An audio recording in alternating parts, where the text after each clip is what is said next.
एक दिन रात के वक्त पर 21 साल की एक जवान लड़की अपने ही पिता के बिस्तर पर सो जाती है।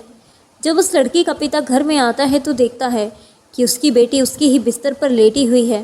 वह उससे पूछता है कि बेटी, तुम्हें क्या हुआ है?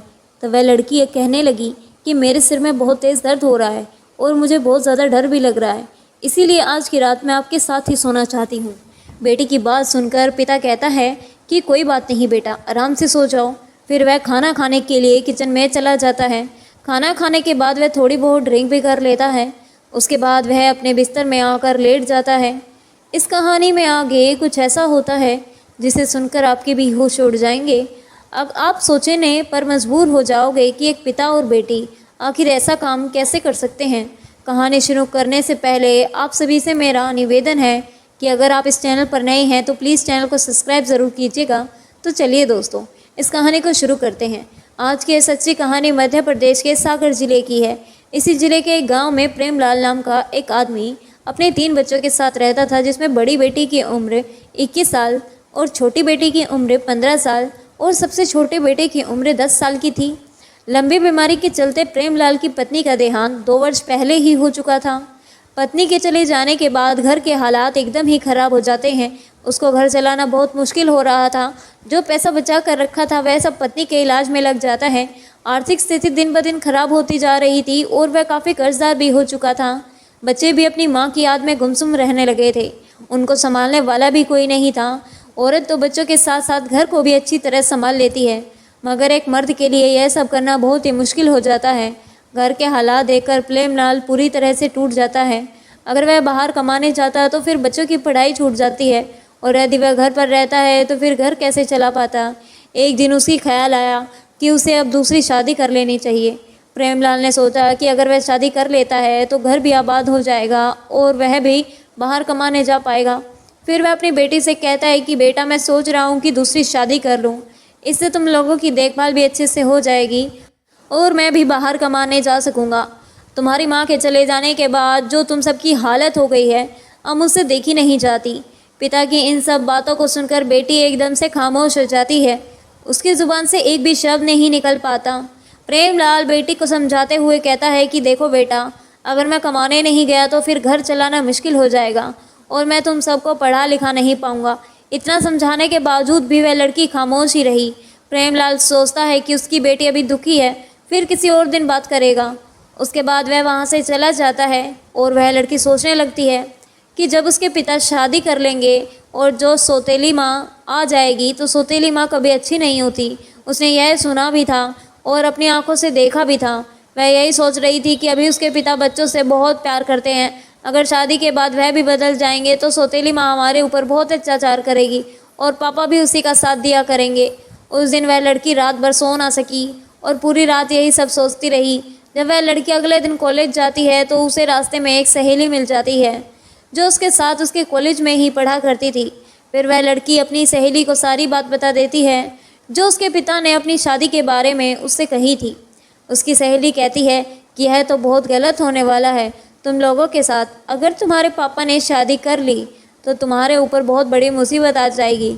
सौतेली माँ के बारे में तो तुमने सुना ही होगा कि वह किस तरह की होती है। तुम्हारे पापा यह शादी तुम लोगों के लिए नहीं कर रहे हैं, वो तो अपने शारीरिक सुख के लिए कर रहे हैं। उन्हें तो बस अपने लिए एक जीवन साथी चाहिए जो उनकी जिस्मानी इच्छा को पूरी कर सके। तुम्हारे पापा को जिस्मानी इच्छा बहुत परेशान कर रही है, इसी वजह से वे शादी करना चाहते हैं। तुम कभी यह मत सोचना कि वह यह शादी तुम्हारे लिए कर रहे हैं।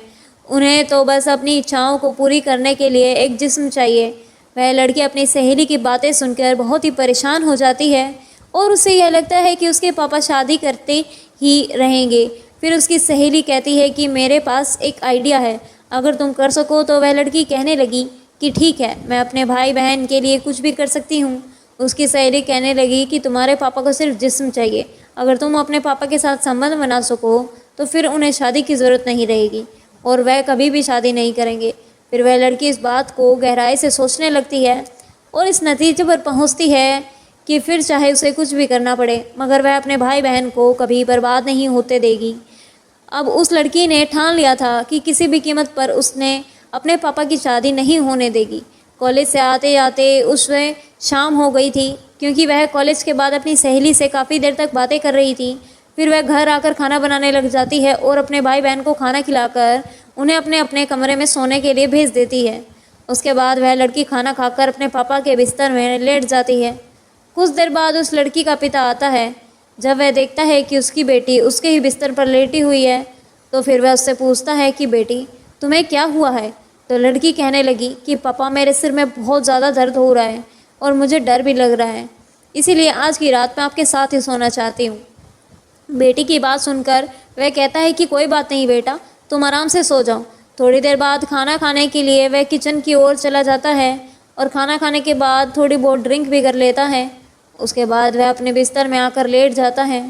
एक तरफ वह लड़की लेटी हुई थी और दूसरी तरफ उसके पिता थे, मगर उन दोनों के ऊपर अलग अलग कंबल थे। रात के 12 बज चुके थे, मगर उस लड़की की आंखों से नींद बिल्कुल ही गायब थी। उसके दिमाग में तो उसकी सहेली की बातें और सौतेली माँ की तस्वीरें घूम रही थी।